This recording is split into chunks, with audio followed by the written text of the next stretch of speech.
Third news వచ్చేసి central agriculture minister ఎవరైతే ఉన్నారో శివరాజ్ సింగ్ చౌహాన్, సో ఆయన నిన్న ఒక ప్రెస్ మీట్లో అయితే ఒకటి చెప్పారు. అదేంటంటే ఫసల్ బీమా యోజన ద్వారా ఎవరైతే ఫార్మర్స్ క్లైమ్స్ సెటిల్ చేసుకుంటారో వాళ్ళకి ఇన్సూరెన్స్ కంపెనీస్ క్లైమ్ సెటిల్ చేసేటప్పుడు సెటిల్మెంట్ అమౌంట్ టైం అనేది డిలేట్ చేస్తే కనుక ఇన్సూరెన్స్ కంపెనీస్ వాళ్ళ ఫార్మర్స్కి 12% అనేది ఫైన్ అనేది పే చేయాలని చెప్పేసి Shivraj Singh Chouhan central agriculture minister అయితే వాళ్ళు నిన్న రిపోర్ట్ ప్రెస్ మీడియా కాన్ఫరెన్స్లో చెప్పారు.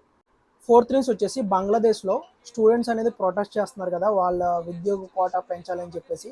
సో నిన్నటి వరకు జరిగిన న్యూస్ ఏంటంటే అక్కడ షేక్ హసీనా ప్రెసిడెంట్ ఎవరైతే రిజైన్ చేశారో, సో తర్వాత ఏం జరిగిందంటే పార్లమెంట్ అనేది నిన్నటితో రద్దయిపోయింది. సో అక్కడ ఎవరైతే ఈ స్టూడెంట్స్ ప్రొటెస్ట్ చేస్తున్నారో ఆ స్టూడెంట్ హెడ్ ఎవరైతే ఉన్నారో ఆసిఫ్ మహమ్మద్, వీళ్ళందరూ ఏం అడుగుతున్నారంటే నోబెల్ అవార్డ్ విన్నర్ ఎవరైతే ఉన్నారో మొహమ్మద్